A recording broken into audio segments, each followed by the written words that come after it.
बिस्मिल्लाहिर्रहमानिर्रहीम। अस्सलामु अलैकुम। Welcome to Imanat voice.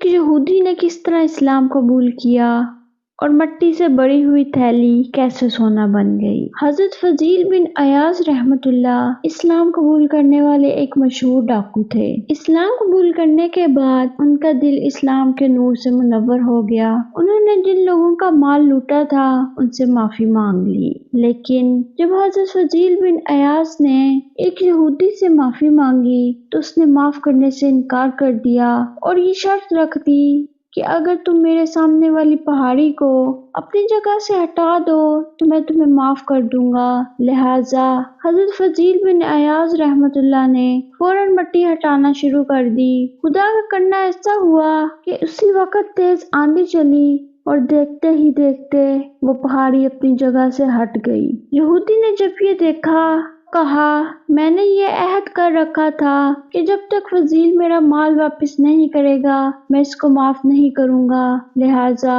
तुम मेरे तकिए के नीचे रखी हुई अशरफियों की थैली उठाकर मुझे दे दो ताकि मेरा अहद पूरा हो जाए। हजरत फजील बिन अयाज रहमतुल्लाह ने ऐसा ही किया। इसके बाद यहूदी ने कहा, पहले तुम मुझे मुसलमान करो फिर मैं तुम्हें माफ कर दूंगा। हजरत फजील रहमतुल्लाह ने यहूदी को कलमा पढ़ाकर मुसलमान किया। इस्लाम कबूल करने के बाद उस यहूदी ने बताया कि मेरे मुसलमान होने की वजह क्या थी। उसने कहा कि मैंने तो रात में पढ़ा था कि अगर कोई सच्चे दिल से तौबा कर ले के बाद अगर वो मिट्टी को भी हाथ लगाए तो वो सोना बन जाती है। इस थैली में मिट्टी थी जो तुम्हारे हाथ लगने की वजह से सोना बन गई है।